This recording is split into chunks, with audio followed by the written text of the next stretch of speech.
ask if we could get in there. And I was like, yep, do it. And so we started in 2019 in the spring, and it was kind of like a master class for us. It was like Mhm. people we followed on social media, YouTube, other podcasters. We just put it out there, and people just started saying yes. Um, and then over time, over the last 3 years, we've kind of come back to our wheelhouse, which is cross country, track and field, and wrestling. Those are the three sports that Jimmy and I played growing up. Jimmy went the wrestling route. As he got older, I went the running route. We're both junior college All-Americans in the NJCAA.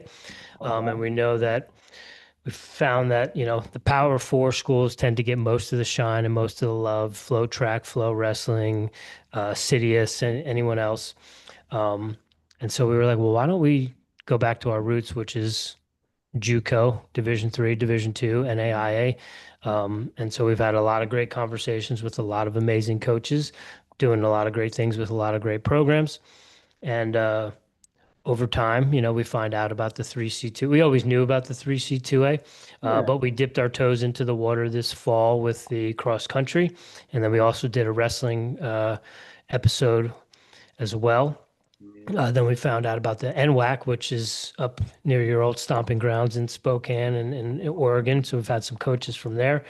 And yeah, basically what we're trying to do here is we're trying to create conversations with coaches like yourself that we wish we would have heard when we were growing up, going through the recruiting process. Because a lot of times, parents, coaches, guidance counselors, people in your lives, they think they know what you're looking for, what's best for you, but sometimes those people have a very small worldview.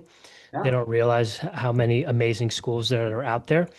Jimmy and I have always kind of had that travel bug and exploration bug. So we just want kids to know that if you're a committed student athlete, there is a school for you. And you Mhm. may not be a Division I athlete. You may think you are, but you may not be. And so we're here to find schools for people so that they know, like, well, I might not be able to go to a Division I school in California, but there's a heck of a lot of other schools in California. I can, from New Jersey, I grew up watching Chips. I always wanted to live in California. I eventually did that. And so we just want kids to know that, hey, if you love the mountains, you might not be able to go to NAU, but there's a lot of other places in the mountains that have great programs that you could go to. And if you go the junior college route, you might have a lot of success and then maybe eventually get to go to NAU or CU or New Mexico, wherever it may be. But we think that the junior college system is a great thing. It did a lot for us, and we just want kids to know that they have to break down the stigma of it and be accepting of it, know that it can do a lot of great things for you. Absolutely. Absolutely. I mean, that's in essence what I think the entire sport needs, just more stories, more out there. Yeah, absolutely. Well, let's get into it. Ladies and gentlemen, howdy and aloha. We are here, you are there, and you are now rocking with the best. Welcome back to another live episode of Airey Bros Radio. Tonight we're stepping back onto the cross country course, lacing up the spikes and shining a spotlight on one of the fastest rising young coaches in the 3C2A running world, Cerro Coso head cross country coach Devin Fahey. But before we get rolling, y'all know the drill. Hammer that like button. Make sure you're subscribed on YouTube. Drop us a comment. Every view, review, and share helps us grow and give back to the sports we love. Follow us on Spotify and Apple Podcast. And as always, this episode is fueled by Black Sheep Endurance for all your ultra marathon and nutrition coaching needs. Let's not forget that this is a value for value show, folks. So if you're getting any value out of anything we're doing over here tonight or any of our episodes, please, if you do feel so inclined to give us a little love back, click on that link and buy us a coffee. On to tonight's guest. As I mentioned, Devin Fahey is joining us tonight. He is the head cross country coach at Cerro Coso College, competing in the 3C2A. A few of his highlights before we get rolling. He is a first year coach who delivered one of the most historic seasons in program history, led Cerro Coso to its first ever team score and first conference podium finish, coached the first 3C2A state championship qualifier in school history. He's a former Division I athlete at the University of Houston, training under the one and only Steve Magness.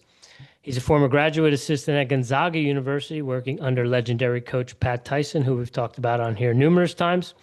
Uh, that is a story about brief buy-in and building something real from the ground up. Without further ado, it's an honor and pleasure to have you joining us this evening. We do greatly appreciate your time. Coach Devin Fahey, welcome to the show. Oh man, thank you for that. I don't know if I've ever had a better introduction. You at my Christmas parties. We try, we want to give you, like I said, this is all about giving people the spotlight and giving them the shine. So you've got a lot of cool backstory. We want to get into that a little bit more. Hear about your time with Steve and your time with Pat. I'm sure you've got some great stories you can share with us. We also want to get into the program and how everything's going. We want to learn about what it's like being in the outskirts of the Mojave Desert to train. But before we do that, anything you would like to plug or promote, where recruits can find you, where we can send people, anyone that's got questions for you, they want to learn more about the Coyotes, the floor is yours. Absolutely. Cerro Coso XETF. That's our Instagram. There's all kinds of links to recruiting. You can DM us. You want to run, you want to get better, you want to be part of a community, come find us. Let's be a Coyote together. I love it. Love it. So, Coach, the way we like to kick things off, Jimmy and I have our origin stories to the sport. We love the origin story. I would imagine growing up in Houston, it must have been hard being a distance runner. So, how did you get into it? Was there a family member? What was the draw? How did that all start for you? And then from there, I'm sure working with Steve maybe had something to do with that. But what made you want to get into coaching? Man, I mean, I think my story is special but not unique. I think a lot of people have had stories like this, and that's the kind of beauty of running. Um, I was not extraordinarily athletic. I say it jokingly, but it's true. If you can't catch a ball, throw a ball, kick a ball, especially in Texas, you just run. You just run. And I had an older sister, Fiona. She's a couple years older than me. She was a phenomenal runner, and in her own right, she was her own little Prefontaine. She learned, and I learned from watching her. Like, if I sit back too long, I get beat. If I just gun it from the start, I end up winning. And so it was awesome to get into the sport kind of behind her. And then I think I've just been very fortunate to have a string of amazing coaches. It really doesn't even start with Magness. I wouldn't be literally sitting here today without Coach Suttles, who was my elementary and middle school coach, who literally saved my life, put her own life on the line, ended up breaking both legs and a whole bunch of ribs and saving myself and a group of kids from being run over by a car. So I think about her every day. I wouldn't be here without her. In high school, I was really fortunate to have kind of a crazy guy, but definitely an innovator as a coach, a guy named Tony Brillin. I came into a very good high school program where we won state back-to-back years in Texas as a team, and doing it in a way that I'm not sure anyone else was. We were doing 70 quarters in 4 days. We were doing 2 by mile at 99% of PR. Like, a whole host of crazy workouts that even looking back through my college days, I'm like, I don't know if we were supposed to be doing that. Uh, but it worked. I ended up being one of the top runners in Texas, and that gave me the opportunity to go to college and compete at that level. And for myself, and it was really important to have that team. I really wanted to have a good coach, somebody that I could look up to and really trust. But more than the coach, I was like, I need that close knit team where we're really all bought in looking for something and building something. I really liked being a part of a high school team where my freshman year, did anybody know Stratford High School? Definitely not. By the time I was a senior, like, we could show up to meets and there would be some kids from some schools be like, oh, Stratford's here. We're getting second today. Okay. And so I enjoyed getting an opportunity to build that again at the University of Houston. I had a really great experience there, running with a host of really great guys and gals. Me and Steve were, two sides of the same coin. Both just huge running nerds, just love the sport. But he was, a lot more quiet, reserved. He's gonna wait to talk, wait to ask his question. And especially when I was in college, I was not waiting to talk.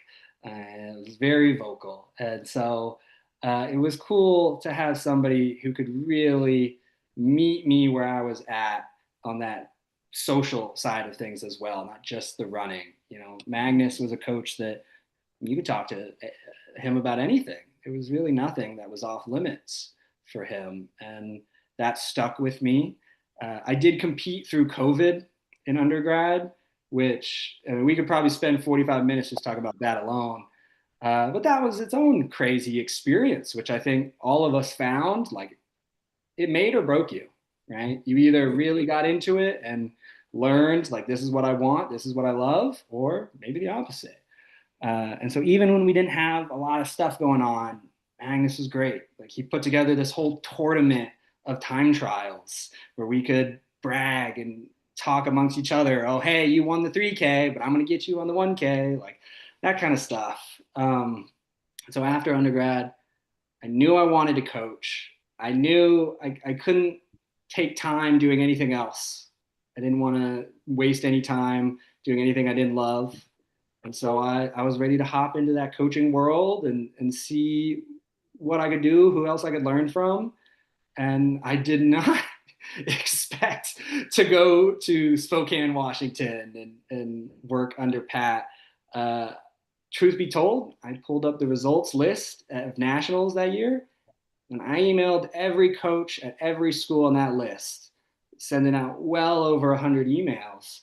And I think Gonzaga was just the right fit. Pat kind of remembered me a little bit. I had met him at a high school running camp, as everyone else met him, and he was very open to having me. But I really appreciated that he goes, look, right now I still have a graduate assistant. I only have space as a volunteer. So I can't pay you anything. I think you should wait a year and then come out because essentially I'd be inviting you out to be homeless. Like you're going to have to get a second job, pay your bills, pay your rent. Uh, and he was very, very clear with me. And he goes, I would appreciate that. I would appreciate that time and effort. But if you take the year to volunteer after moving out here and it's not a right fit, I'm not just going to give it to you. We have to do what's best for the team. And so there was definitely a big risk to it. I understood, but I felt like I was ready to make that risk. And so for anybody who wants a coaching job, remember this. I drove 31 hours across the United States for a volunteer position. Nowadays, not much else you can do, unless you were Olympic trials qualifier in college or dad is Jerry Schumacher. Like you're not going to get a good, easy route into the coaching game. So I think that was what I had to do. And I was just lucky it worked out, really. And that my time at Gonzaga taught me so much. Of course, from Pat himself, I easily consider him one of the best coaches in the nation, if not the world, especially the work he's done with, I think, younger kids. I'm always really impressed with what coaches can do with the developing athletes. I learned from watching Brian Barraza, like he was one of the best athletes in his time. And of course, anyone would say like, yeah, even a guy like that was happy to be coached by Magness. But he taught me, like he had this whole attitude of don't care who it is, I want to be good, whether it's Steve or somebody else or Houston or another school, I'm going to be good because I want to be good. And the athletes at Gonzaga, like they absolutely lived up to that, especially some of their top guys like James Mwora, Will Smith. Like they really taught me what it meant to be elite because it's this whole other world, it's this whole other mindset. And until you've been there, until you've been at the Olympic trials, at NCAA nationals, in that sub 28 range, you can't know. Well, Devin, we appreciate that hustle of emailing every coach, trying to find a position, a coach telling you, hey, dude, you're going to be a volunteer. I don't want you to come out here and be homeless. And you packed up the car and you went. Rich and I are cut from that cloth as well. So we can appreciate it. And you said when you were in high school, your freshman year, no one really knew about the program until your senior year. And you took over the program at Cerro Coso, and I believe it was the fourth season in in existence. Was that part of what kind of brought you there? Like, hey, I'm used to programs like this. This is a place where I can thrive. Yeah, I mean, very honestly, in that situation when you're leaving a graduate assistant position, you have to apply to everything. Like you're not in a position to be picky. Similar to finding that GA position, you have to be open to everything.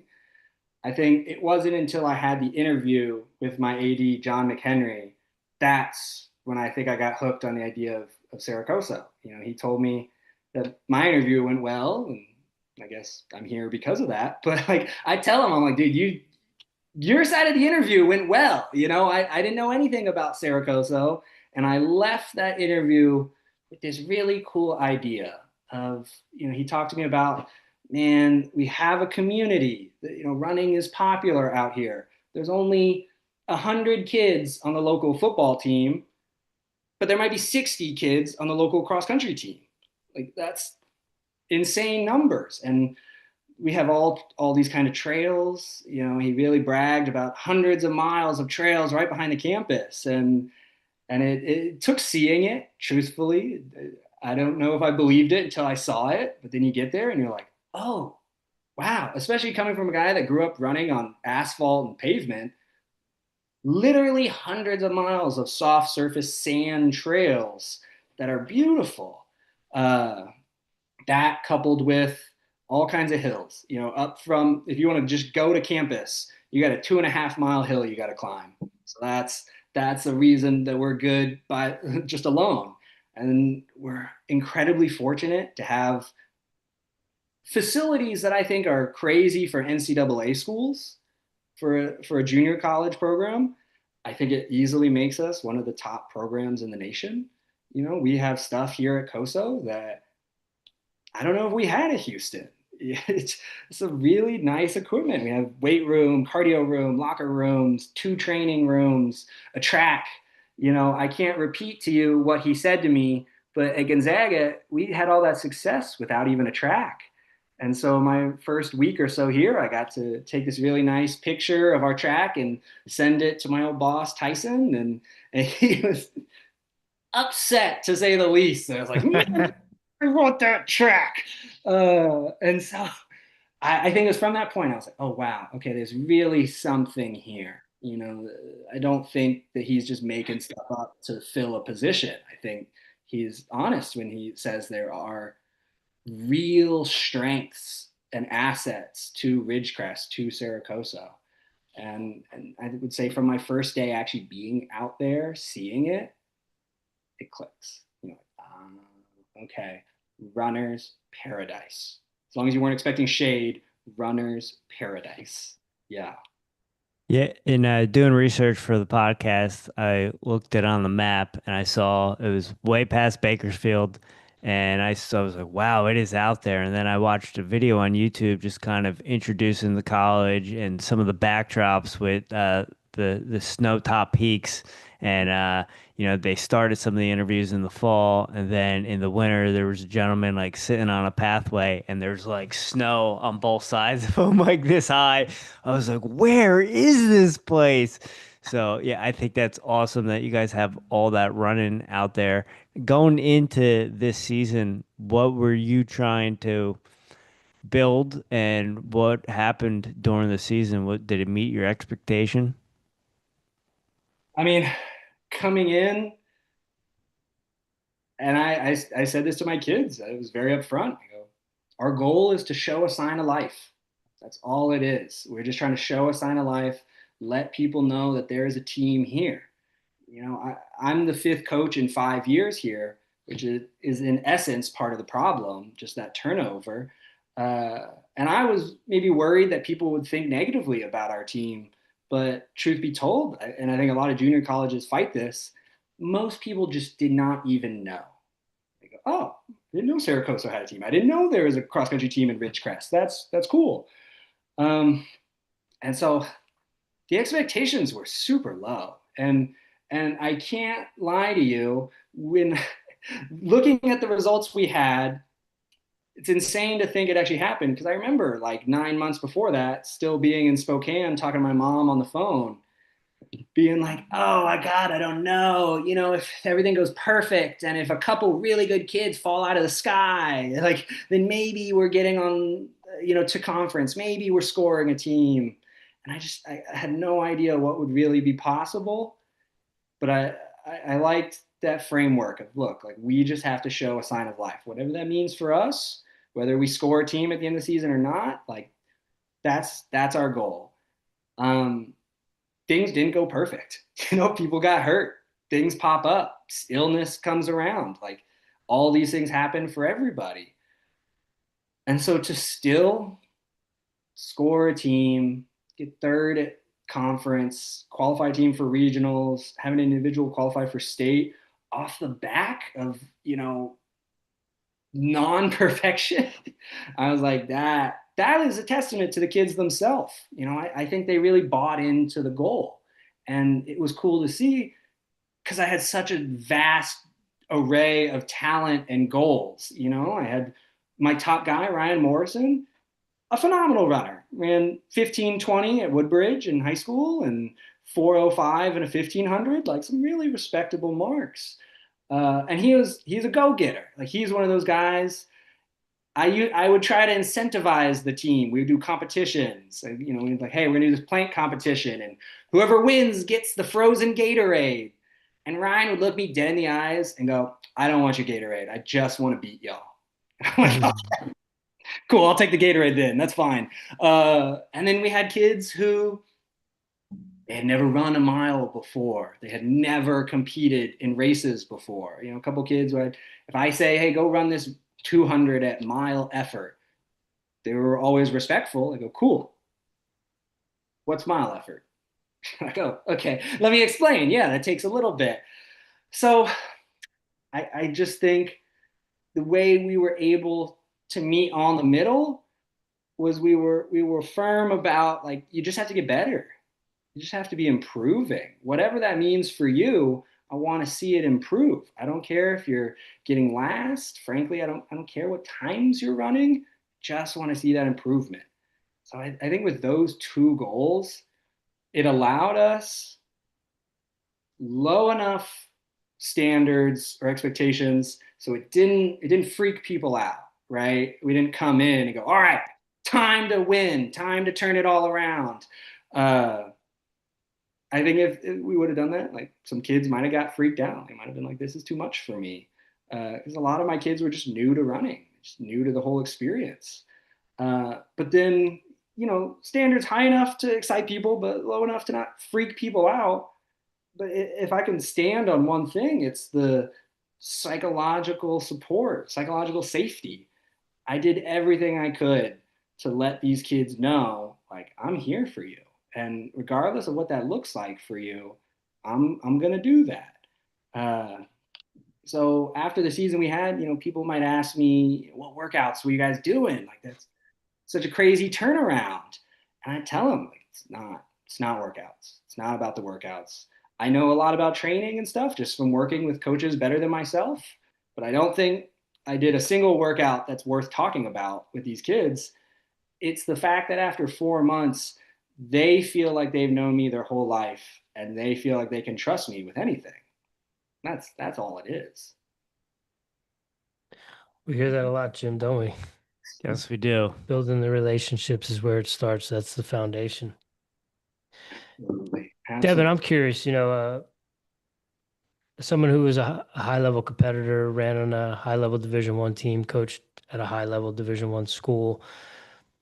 How was there a transition period for you of being accepting of people who may not have ever run before and welcoming them onto a college level program? Was that a bit of an adjustment for you, or is it just about, like you said, having good people, building a culture, having people that are willing to work hard, and it doesn't really matter? I know because, I'm down here in South Carolina trying to build a program, and I really try to push off to the side like anything that I've ever done as an athlete or the other programs that I coach, and just trying to celebrate, a PR is a PR is a PR. It doesn't matter if it's a 15, sub 15 or a sub 27, it's still a PR for that individual and you want to celebrate that. But sometimes my me being who I am and what I've done and how I've coached, sometimes I'm like, well, sometimes it gets to a point where like I don't know if I can continue to celebrate mediocrity. Like, and maybe it's coming from you're seeing the work ethic on that side, so you can still continue to see that. Whereas from a high school level, you might not have the kids that are willing to go out and run on their own. Mm. I really like this question. I'm glad you asked because I think, I mean, what you're talking about is walking the walk after you've talked the talk. You know, it's easy to sit there and be like, "Hey guys, I don't care what times you're running. I don't care what place you're getting. It's all about improvement." And when you're in the safety of practice, yeah, why not? That makes sense. As much as it's a challenge for the athletes to go from like hard workout in the safety of practice to harder race in the uncertainty of the chaos of a race setting, I found it very similar. And so, I mean, I like to be upfront, very honest and open about all of our experiences, especially mine as an athlete and as a coach. It was hard. You know, I would prep myself going to meets being like, it's a good day for us if we get last. And it's a good day for us if if I have a runner who's last place. Because coming into a program that was not established, I knew I had to raise the bar. We mentioned, like, I knew I couldn't come in just kicking and screaming, like pushing a standard that these kids didn't understand. And so I knew if the framework was set up for these kids, the races would do that for me. And I think this is actually a benefit of being at a junior college program. I was able to take these kids to D1 level meets, which mostly NCAA schools competing at, and frame it to them as like they're not better runners than you. They have more time. They have Mhm. more workouts. You've done 2 workouts to prep for this race. They've done 2 a week. Like that's all it is.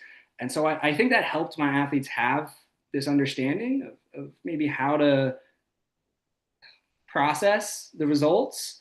But yeah, I mean, it was hard, especially initially when you know you're getting kicked in a little bit, you know, especially if you're a JUCO program, you're gonna race D1 teams, like you're gonna take it on the nose. And it's as a competitor, even when you are kind of preaching the right things, it was tough a couple times sitting there at the end of races, just like, oh, it didn't look how I wanted it to look, but I always had to remind myself.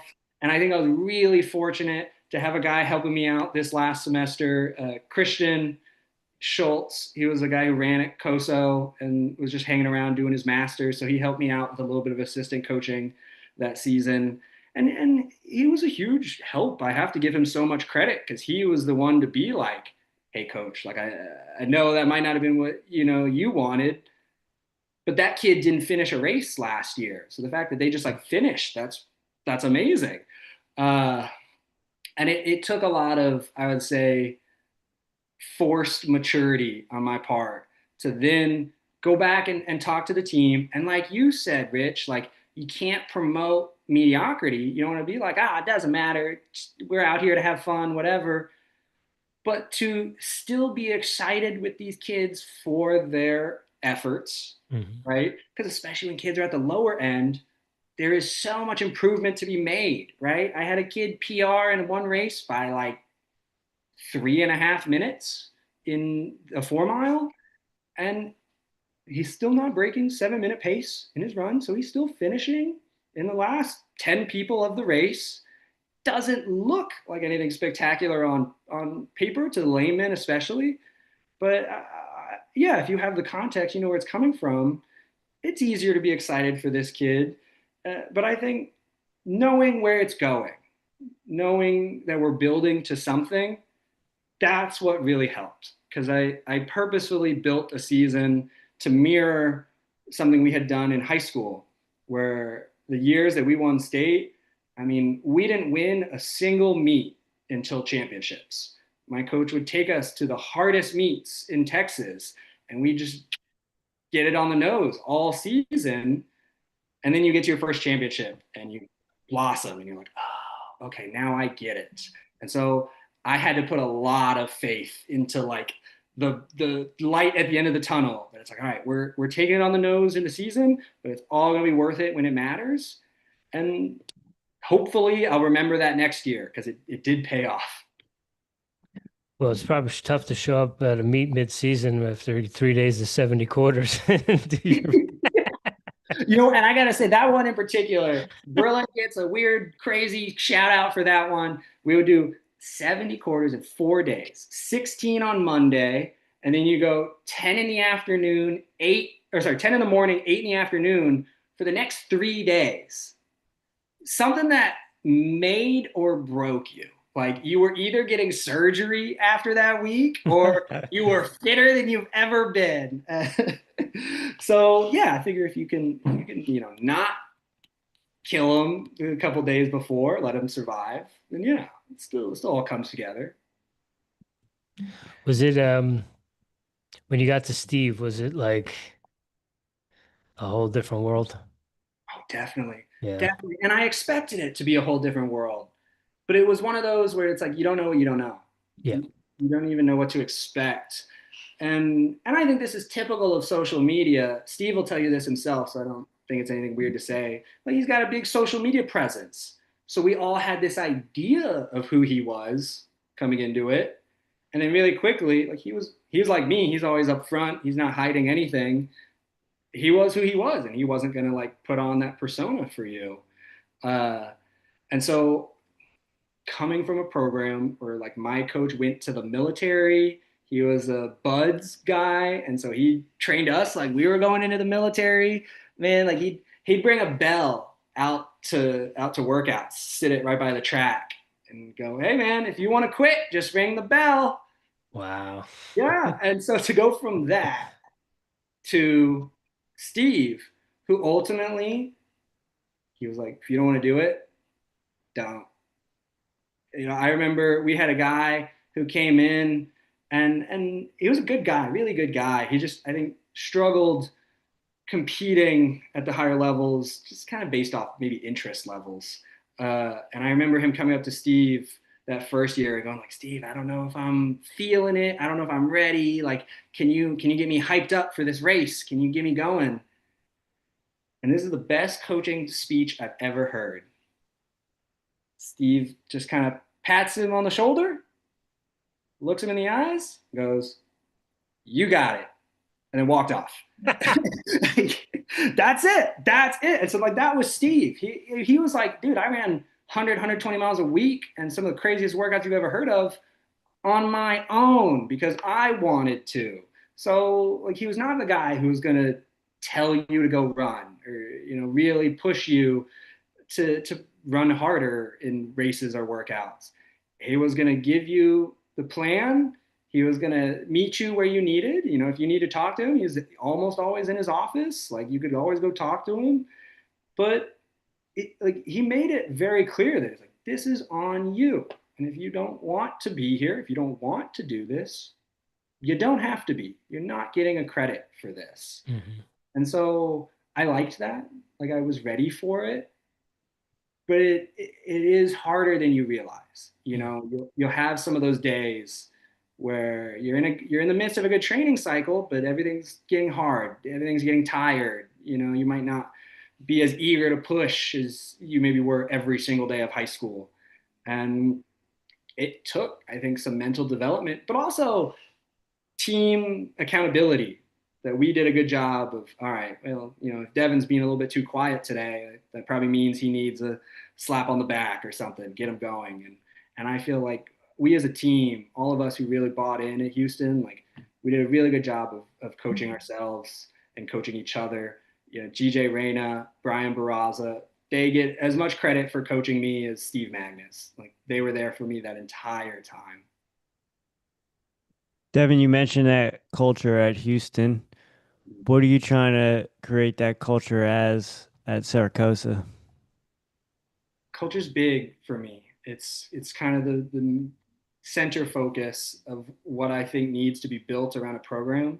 I think everything will come fairly naturally if the culture is where it needs to be.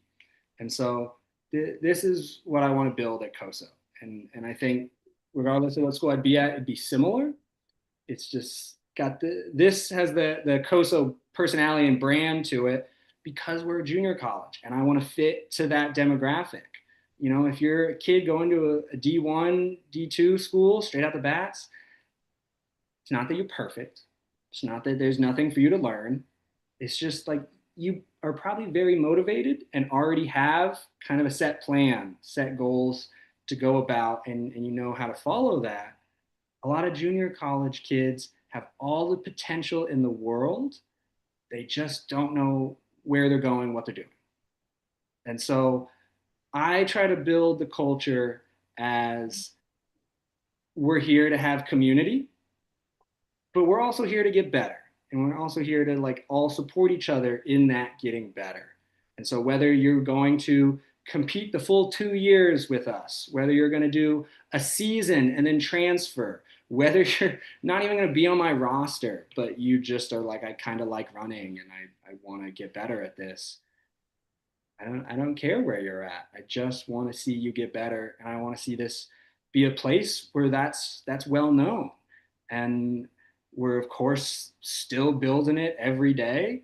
But now that we're starting to get some kids in to the program in the spring who maybe didn't know anything about the program prior, it's great to see that they're ingesting that.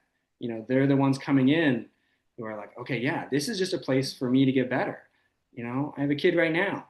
His ultimate goal is to be a soccer star. He wants to be an amazing soccer player one day. And for me, I'm like, cool, let's get you to that goal. If you're going to be an amazing soccer player, you need fitness, you need grit, right? We can develop that for you here. And so I'm really not concerned with whether he continues to run or even stays with me through fall or whatever. As long as he feels like he got better at his goal, I know we as the Cerro Coso cross country team have done our job.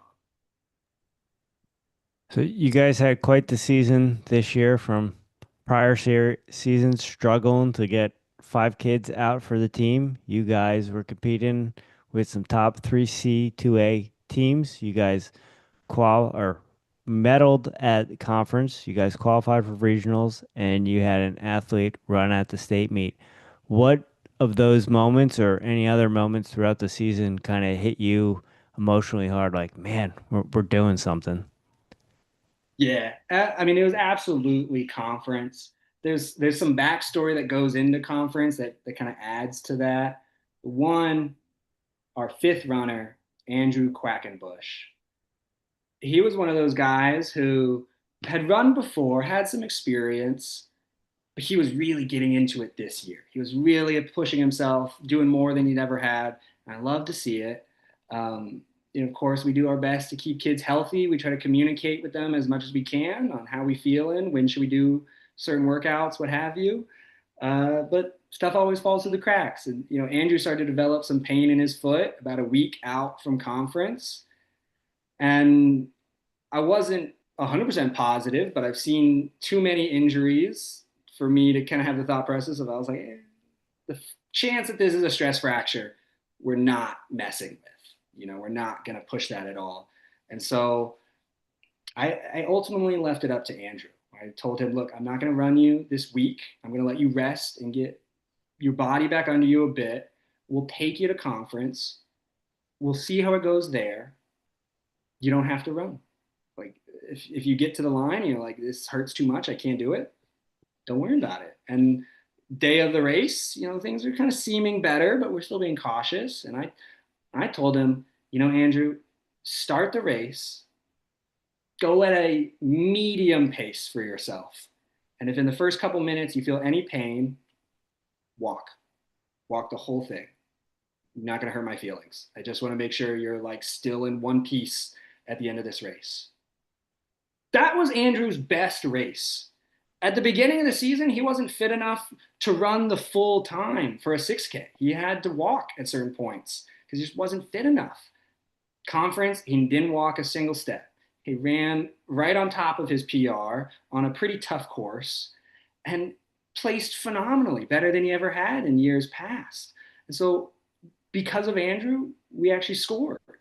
I had some really good runners doing some cool stuff up front. Ryan Morrison was the first guy behind the San Bernardino mob, which we're really happy about, but none of it would have meant anything without Andrew finishing his race, being that make or break fifth man. And so that coupled with nobody really knows this. And now that we did well, the kids will probably push me on whether we keep doing this or not, but I like it. I didn't take my kids to the awards after conference. I took them back to the hotel. But when we left the meet, I still didn't even know where we finished. And I was like, yeah, probably third or fourth. That's all we can really be. And when we found out we got third and Ryan got a medal, like that's all super cool. But I think what the really special moment was us having our own meeting, sitting out by the hotel pool, just sitting down with each other, like, guys, we had no idea what this team would be. We just got third place at the conference championship. You guys were talking about, I don't know if we'll even finish the season. And now we are one of the top teams. And that was the moment where you could see it sink in for the kids. I think all season, they probably kind of felt like, yeah, we're running, we're doing this stuff, but Coach Fahey just kind of has this dream, and that's his thing. And I think it was that moment when they realized, like, oh, wow, no, like it was real, and we did it. It was all us, That was my special moment. I'll never forget. I think the kids will never forget. Yeah, that's a fun moment as a coach where you're, hyping them up all season or maybe talking to them about things that they don't think is possible or that they believe they can do. And then it comes to fruition and they see the light bulbs go off in Yeah. each of them. And it's like, I told you, like, you just got to believe in yourself, believe in what we're doing. Like it's all right in front of us. That's a really cool moment. I love those. I've had a couple of those. Um, I'm curious, Devin, one of the things we always talk about with the junior college coaches is, where Jimmy and I came from in New Jersey, it's county colleges. And there's a great deal of a stigma around coming out of high school and going to a community college. We see in the NJCAA some of the schools, whether it's because of international athletes or dormitories and scholarships, that they get athletes from other parts of the country. So there's not maybe that much of a stigma. Um, but, you know, when it comes to stigma and misconceptions about junior college, what are some of the conversations looking like that you're having to kind of dispel those myths or those rumors? Yeah, that's super real. It's everywhere. It's not going anywhere anytime soon. I think we're doing a good job of kind of putting a dent in that. And so here's the way I talk about it with kids, either on my team or like as a recruit. And I'll talk to them about kind of the way college sports is set up, and I'll talk to them about the importance of being at a place where your talent level can contribute to the program. So as much as we all, want to be the best runner ever and run world records, even kids can be pretty good about being realistic with themselves. Where it's like, hey, buddy, what are you running right now? And they're like, yeah, 16:30, 17:30. It's like, okay, cool. Do you think you can run 13 minutes? Like, I don't know. Like, okay, well, so let's work backwards then. Because at D1 level, probably need to be working with like 13:35 at the slowest. And so we work back from there, and I'm able to talk to kids about like, look, what was your 5K this season? It took 14:30 to win our conference. It takes really high level times, even in the 3C2A, to win meets. You're not winning the state championships without going sub 5 pace for 4 miles. And so I think just the fact that the caliber of competition across all levels has come up so much, I think that's a big plus. I think for most kids, they just don't want to go into a situation where even as a high schooler, they're going to be the number one person by a long shot. They want that competition. That gets the kids more so who are really into the running, really competitive. Then you can have a separate group maybe aren't as into the running, don't really care about all of that quite as much. They're doing it for their own reasons, but everyone has a sense of pride. Everyone's like, no, I want to make sure I'm going somewhere good that everyone likes, that people respect. Um, I think it helps me a lot that like we're the main college in a 3 hour radius. You have to go pretty far before you hit a college that's bigger or nicer or whatever than Cerro Coso. You come on campus and it shows well. I was surprised my first time on campus. Wow, this is really nice, and we have a lot here. Uh, and I think the other piece of it is you have to talk to kids about, look, where are you going to finish? You might not be psyched to start at Cerro Coso, start at whatever community college, but I've never had anybody ask me, hey, what college did you start at? Everyone asks you, where'd you graduate? Where'd you go? So I talk to every single kid that I'm recruiting about getting a master's. I go, hey man, a bachelor's is good and it's going to get you in the door for some job interviews. Get yourself a master's because that's going to put you closer to the front of the line. It doesn't just get you the job, but you're at the front of the line now. And so I think when kids realize that, they're like, oh, it's not as big of a hit, right? They don't care as much once you're showing them a higher vision for the future. But it is absolutely realistic to say, like, yeah, we are fighting a stigma that exists everywhere. We do what we can to make it seem more D1, more official, everything that's going to give that kids that sense of a D1 experience. And we do our best with that. But ultimately, yeah, you're going to lose kids to the schools that can give them more glitz and glam. It's just what happens. Yeah. We'll talk about being the only school within like a 2 hour radius. What I'm assuming you're pulling from that whole area, but looking at the map, it seems like you guys are kind of in a little oasis by yourself. So is it a commuter school? Are there places for people to stay? Are they looking for off-campus housing? Like, are you drawing from a larger area beyond that 2 hour radius from Yeah. recruiting perspective? COSO is unique in the challenge of its recruiting. Uh, we are in the process of building dorms on campus. We have the land chartered off. They're doing all the prep for it. So if you're a high school freshman or an eighth grader, you give it like 5 years, and we'll be ready. Uh, but besides that, like it's mostly a local school. The big challenge is if you want to recruit within a 5 mile radius of the school, it is essentially the same recruiting pool as a 45-mile radius around the school. There's just not that many more kids in schools in these other locations around us. And so I think that leaves us with essentially two branches of recruiting. I've put all my effort in the first couple months of recruiting locally. My goal is to have 30 and 30, 60 kids total. And if they could all be from Ridgecrest, it would make my day, both in culture as well as recruiting. That's probably not realistic for the next at least couple years. We need to be able to pull kids from outside. And so, we can get some kids from the local California area. I just signed a girl, Sophia Brocamontes. She's from Orange County. She's actually going to compete in both cross country and softball. So for us, she's a huge win. She is a great athlete to have. It is a real benefit for us. And so you can get some people from locally, like Sophia. But honestly, it ends up being a lot of like, you're either from Ridgecrest and you're going to come here, or now I have to start pulling from real far away. I start recruiting from Alaska, Nevada, Minnesota, anywhere that's cold that I think you might like the sun. We're going to try to pull from there. So it does create a challenge. I think that is something that I was really glad I talked to some of the older, more experienced coaches at Cerro Coso in different sports. Our baseball and our basketball programs are really good.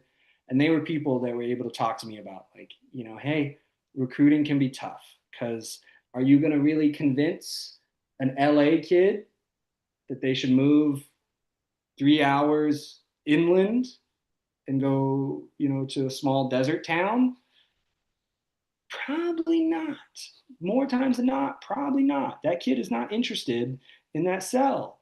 But can you get a kid from almost anywhere in the nation who is just dedicated and committed, and they know because they live somewhere more remote like Alaska, they're like, okay, I'm moving for college no matter what. I'm gonna have to make this jump.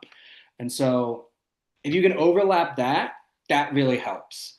You know, Sophia is a great example just because being from Orange County, like I know a huge recruiting plus for her and her family was her dad sitting there like, wait, rent is how much in Ridgecrest? Okay, yeah, you're going here. It's cheaper to have you live here than it is at home.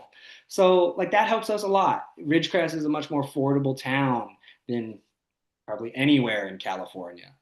But it leaves a certain gap in recruiting, right? We're not really getting San Diego kids or LA kids.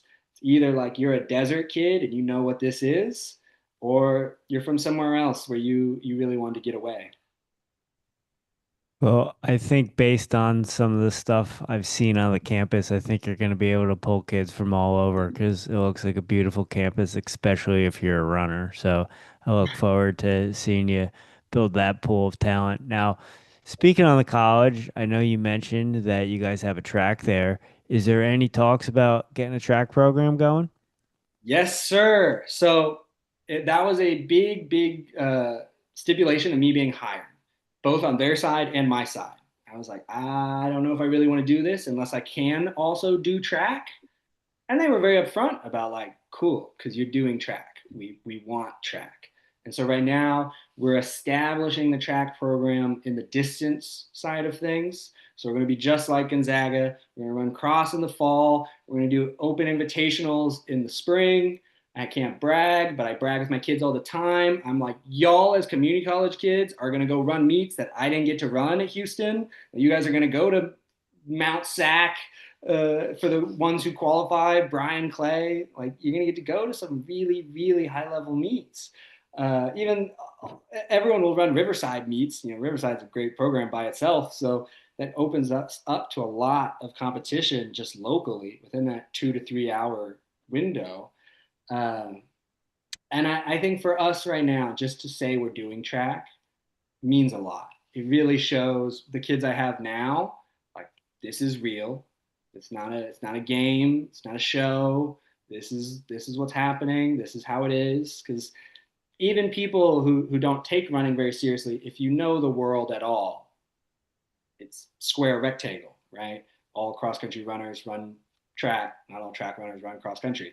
And so they were ready for that. And a lot of my recruits, I think, are very excited by that. They're kind of iffy when they're like, "You guys are just cross," and I'm like, "No, we're gonna be running track as well this year." Then, like, oh, okay, like, yeah, that's where I want to see myself.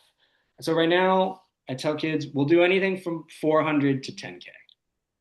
That's I make my cut at 400. I Mhm. need to read another book if I start coaching 200 kids. But I can, I spend enough time at Houston. I know what to do with a 400 kid.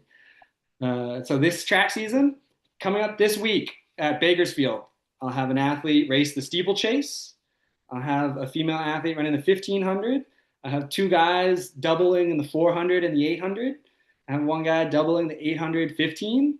We're going out to Bakersfield. It's gonna be a good time. Nice. That's good. Yeah. That's good. Rick, Have you talk about kind of jumping some of those levels throughout the season in cross country?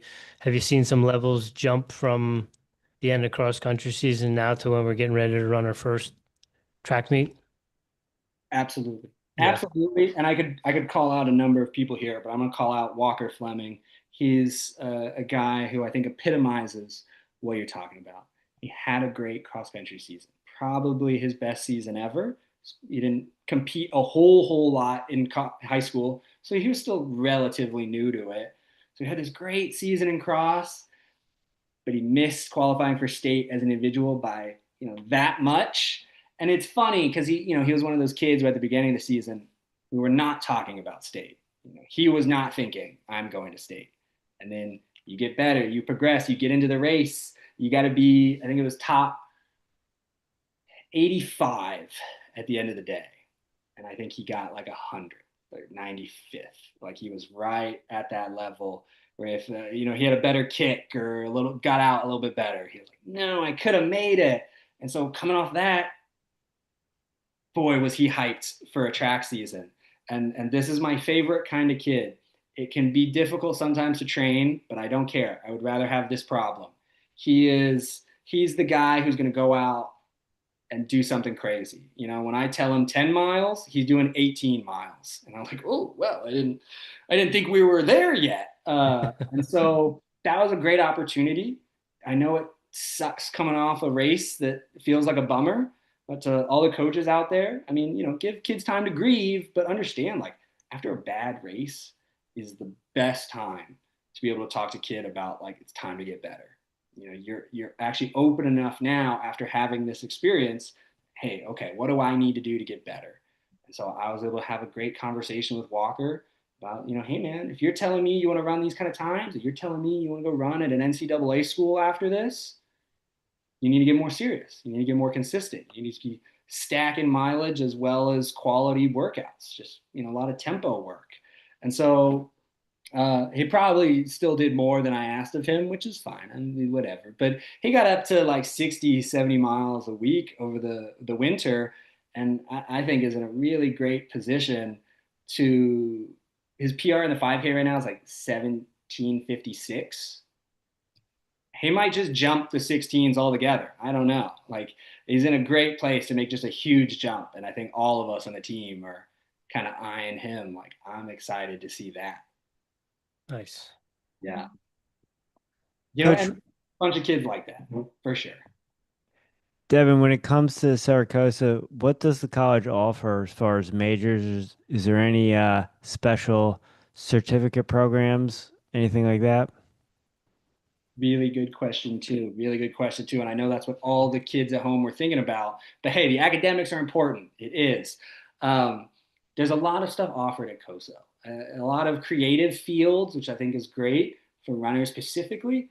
Engineering. We have engineering. That's one of our best programs by far, as well as computer science and some stuff like that. But this is, I think, maybe the main thing that COSO offers that I think is quite unique and probably helpful for a lot of kids in this generation.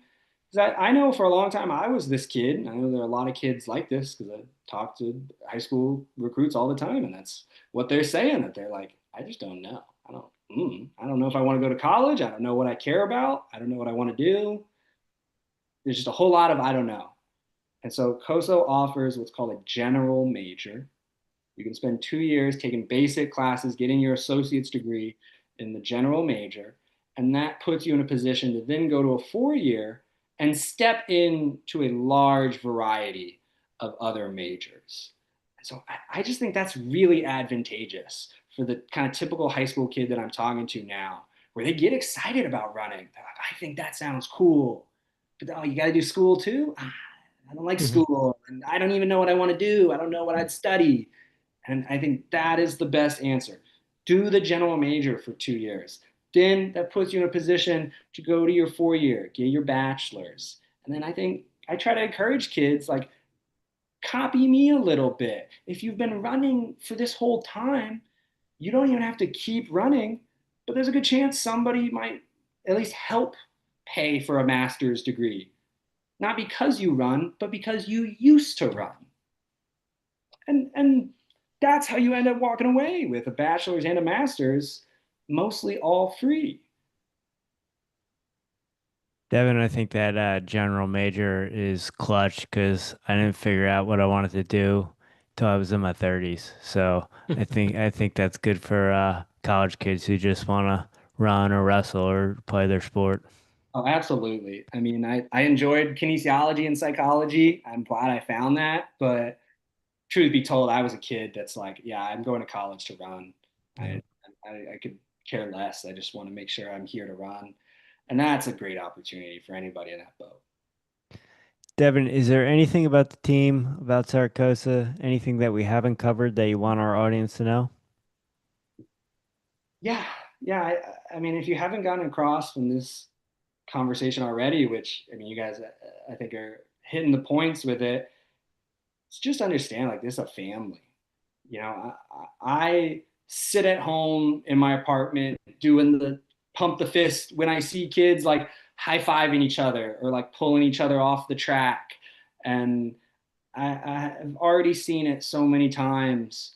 We have kids reaching out to each other, you know, doing everything we can to help each other. You know, if somebody needs a ride, they're gonna offer that ride. Uh, I've heard a whole host of situations arise this semester that you know, immediately was like, oh God, I need to do something, and it's like, oh no, so and so got me, so and so did this for me, and I just feel lucky. I don't know if there's anything I have done to contribute to that. I really do think that is sort of the epitome of the culture of Ridgecrest. You know, we're a small town where everyone knows each other and everyone loves each other. Everyone just wants to help, you know, and I'm really surprised, truth be honestly, to see that same attitude from young kids, to see it from, you know, 18, 19-year olds who are still stepping out of themselves to try to help another. And I hope that's pretty commonplace, but I'll say I don't know if it is.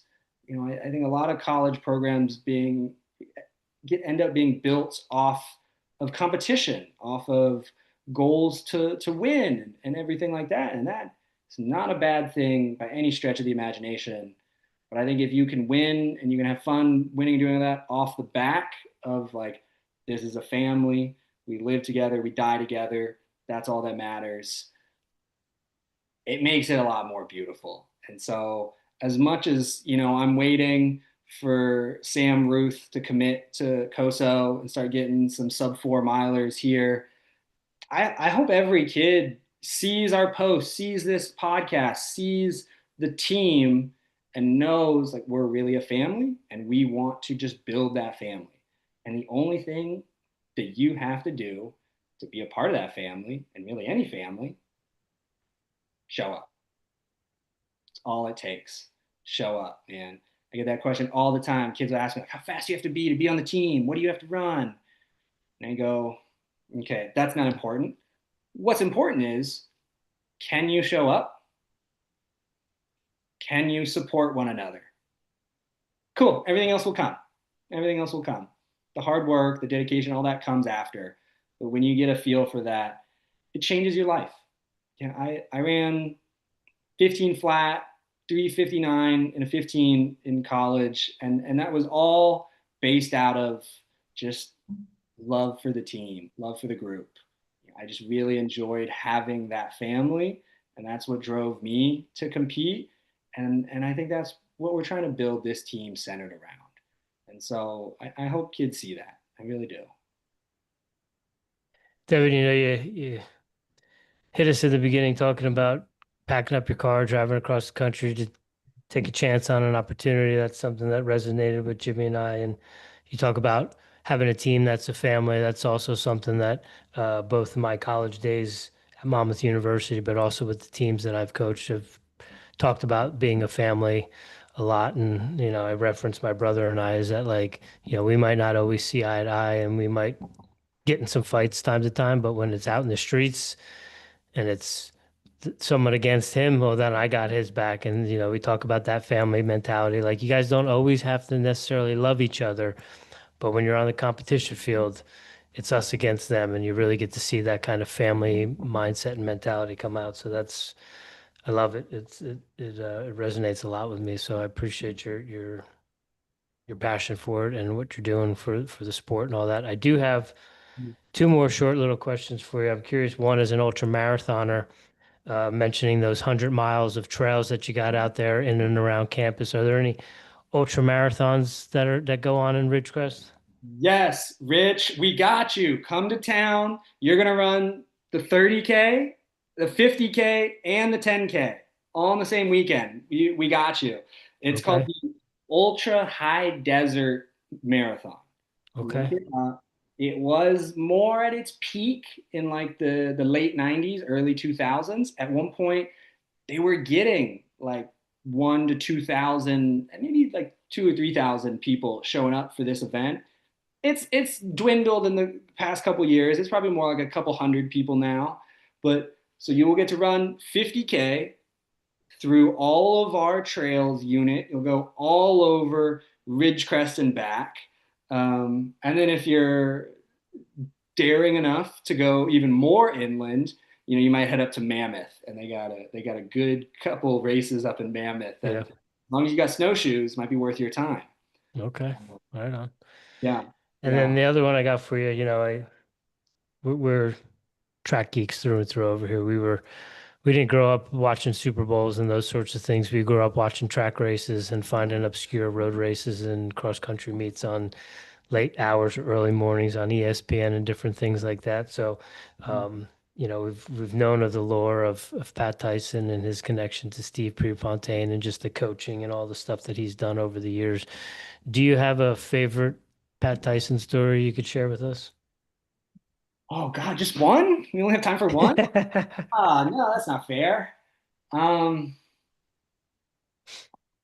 oh God. Okay, okay. If I have to pick just one, because here's the thing about Pat. You will never meet a coach more dedicated. And I learned this phrase while I was in grad school, and I actually learned it outside of the team. I learned it like in class, and then I looked over to Pat. And I was like, "Oh, that's you. That's what this is." Term servant leadership. There is a million and one examples of this with Coach Tyson. But the thing that really just sticks with me still to this day, it was my first year working with the team. He, had texted me, "Hey, we're gonna do some coaching stuff, get some paperwork done today. Like, come into the office, we'll take care of you." And towards the end of the day, he goes, "You can get out of here. You're done. You don't have to stay around. I think I'm gonna go clean up the locker room." And I was like, "What? What do you mean? What?" And so I went down there with him. 74-year-old head coach of one of the best teams in the nation. Like, no, let's clean it up. Let's do it. I like it. Let's straighten some things up. Let's get the Windex out, start polishing some things off. And we worked for maybe 30 minutes, an hour. And at the end of that, I just sat there and I looked at him and I go, you're the only coach, the only head coach in the entire nation that's cleaning their team's locker room for them. He goes, "It's just how I was raised. It's just how I am. I like it." Man, if you're afraid to clean up the locker room, find a new sport. Find a new sport. This is what it's all about. And he only does that once a year. So I know all you Zags listening, clean up the locker room. Tyson, not gonna, but there was nothing underneath Pat. Most of the time as a graduate assistant coach, I had to wrestle the tent away from him because he's like, as a 75-year-old, still like, "No, I'm going to carry the tent. I'm going to do it." And he had no limit to what he would do for the team. Numerous guys went through crazy instances in their life, losing housing, losing family. Tyson was always there, no matter what. Love it. So if you're not going to Coso, Gonzaga, that's the place to be. Or me first, then I was Gonzaga. just gonna say the pipeline. We'll get you there. Absolutely. Absolutely. Devin, I just wanted to add it to what Rich said. You've said a lot of things on this show that resonates with us. One other thing you said I wanted to touch on. You said just show up. Rich, what's our motto? 80% of success is just showing up. Yes, there we go. And that's science-backed research from Coach Magness. So you can't argue that. Nope. Final four, Rich? Let's do it. All right. Devin, are you a coffee drinker? No, sir. All No. right. Pure chocolate milk for me.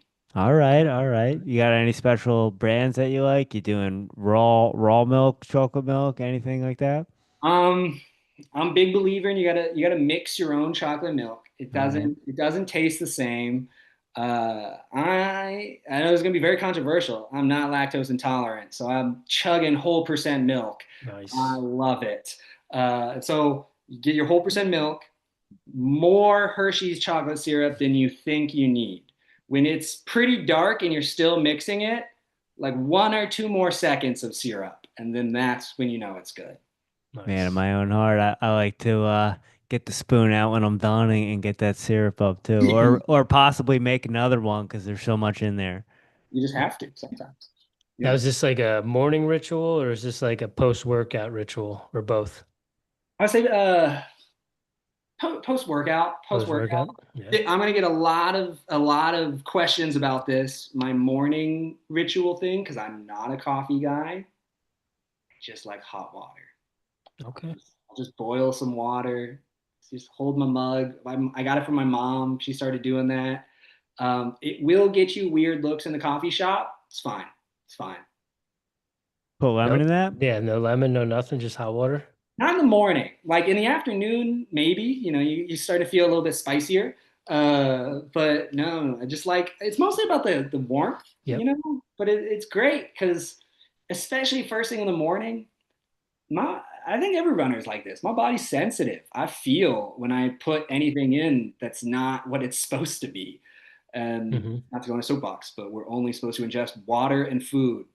Athletes, only water and food. And so I just feel it whenever I'm drinking anything else besides that. So it's a nice, relaxing morning thing.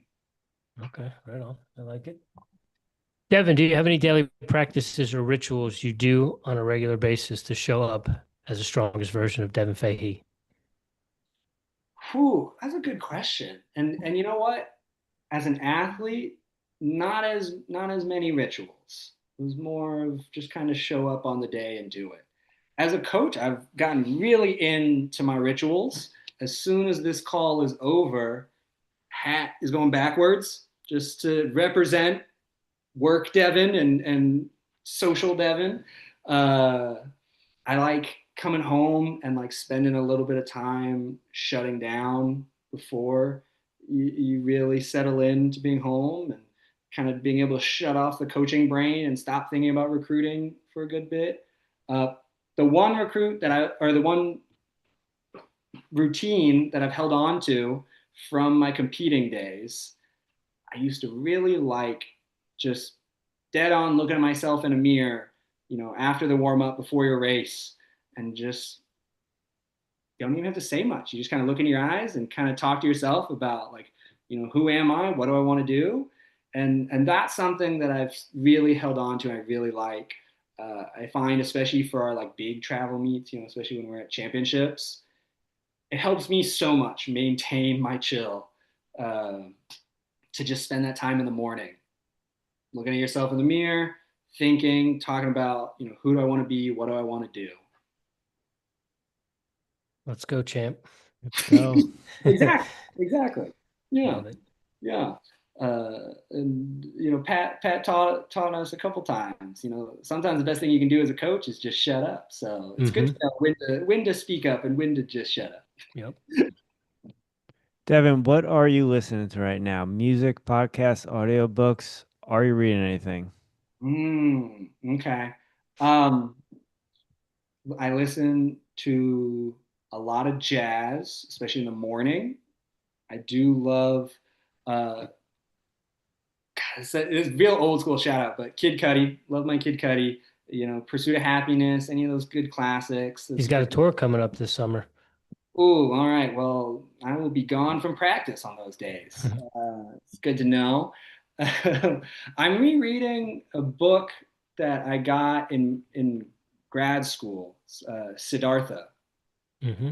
Really good book. Really good book, and I really enjoy it for the story it has and how that indirectly connects to our life, right? Because it's a story about a guy from a million years ago when Buddha was still around. And I think it's easy. I mean, when I first picked up the book, I was looking at a picture of Buddha, being like, how does this connect to my life? This is very different. We don't have anything in common. And it's, I think, a great realistic expectation for the progression of life. that it shows you it's not just up, up, up, up, up. It's up, down, up, down, down. And then I think especially when you're in a position where you have to manage people like coaches, it's really helpful to just have that realistic expectation.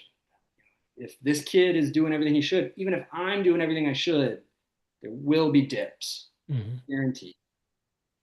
Yeah, definitely.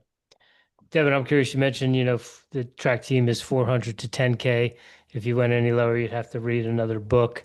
Do you have a favorite training manual or something you pick up every once in a while just to go through again? Well, obviously, Steve Magness's book on running. I mean, there's nowhere else you can go. Um, but the other real big one that honestly I still read back to this day, uh, and a certain somebody did sign it for me, so that makes it better. Pat Tyson's How to Coach Cross Country Successfully. Long story short, there's a whole bunch of stories in there that you could really learn from. There's one that still sticks with me to this day. That I think essentially Pat talks about how to translate and how to show your emotion to kids in a way that is actually productive, especially in a setting where maybe things didn't go super well.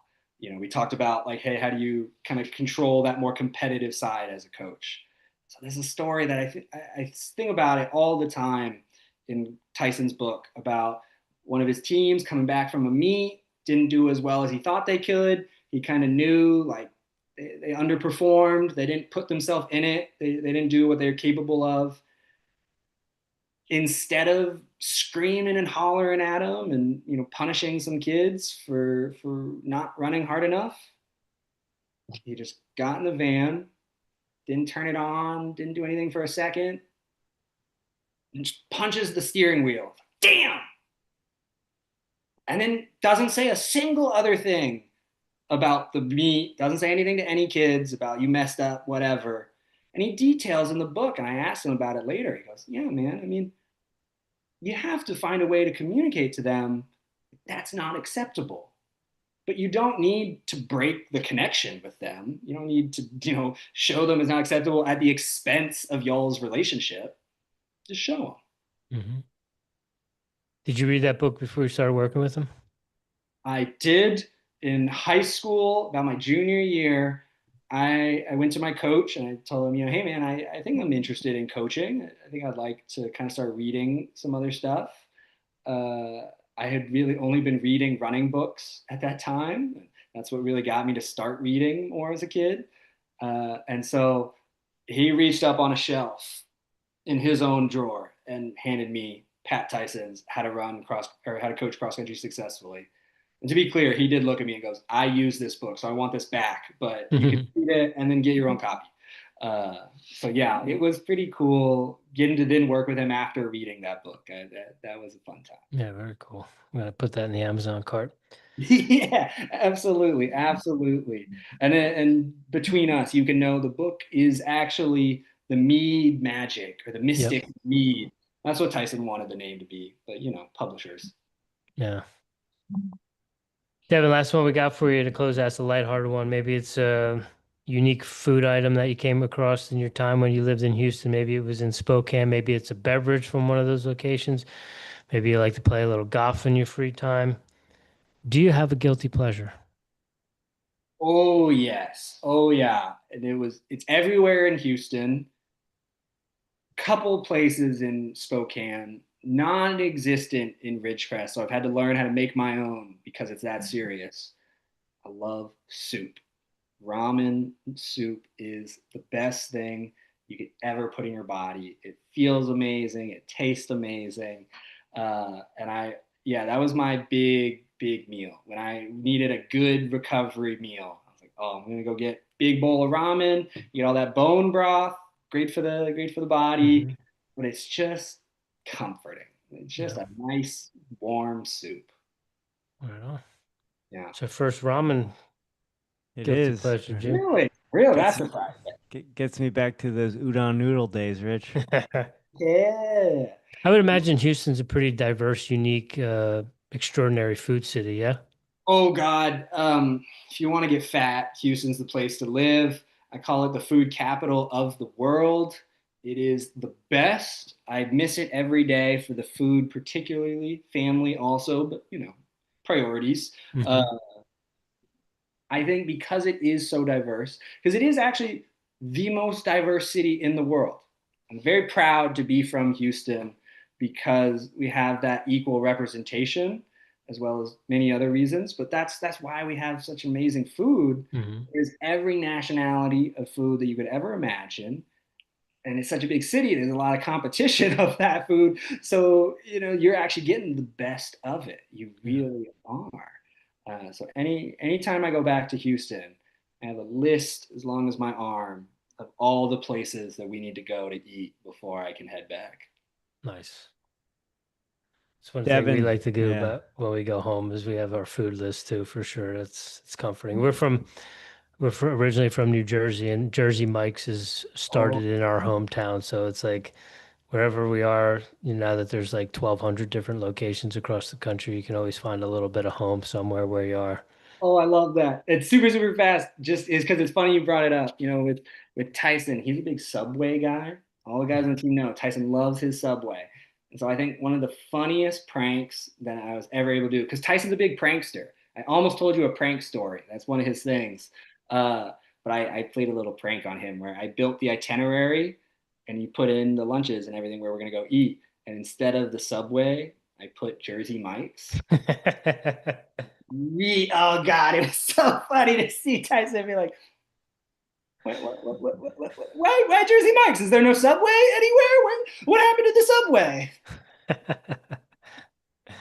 I mean, Jersey Mike's is superior to Subway, but if Pat likes Subway, he's still all right in our book. I'm gonna let you have that fight with him. I know he's 75, but he's crafty. Yeah, He'll he's come ornery. after you. Yeah, Devin, thank you so much for your time tonight. This was an amazing conversation, and thank you for giving us all the details on the college and everything you got going on. Rich and I will be cheering during track this season and cross country as well. dude. Thank you so much. We'll get you guys shirts. All right, I'll text you. We'll get you some Cerro Coso shirts so you can rep. I really appreciate you guys having me on the show, making the time for this. I feel very deeply that running has given me every gift I have in my life, and this is one of those gifts. Thank you. Yeah, thank you, Devin. We feel the same way. Running and wrestling, of course, have done a lot for us, and whenever we can give back and help grow the sport, we're happy to do it. So it was an honor and a pleasure to get to know you a little bit, to learn more about you, the program, the school, and as Jimmy said, we will definitely be keeping an eye in the spring, cheering for you, and we'll definitely be looking for you next year when we do that 3C2A cross country pre-nationals roundtable with the coaches. We're hoping to get you on here and talk a little bit more about how the season's going and getting ready to gear up for championship season. So best of luck to you. Best of luck to the Coyotes, and enjoy your spring. And yeah, hopefully we'll get you back on here sooner rather than later. Absolutely. Thank you so much, guys. Awesome. Ladies and gentlemen, that is Devin Fahey from Cerro Coso Community College. Make sure you go check out the Coyotes on social media. Give them a little love. Let them know that the Airey Bros sent you. And we will be back on Thursday night. We're going to be down here in the South. We're going to be checking in with Bus Baker, new cross country track coach at Presbyterian College. So we're excited to learn a little bit more about what they got going on. So enjoy your rest of your Monday evening, and we'll see you back here on Thursday night.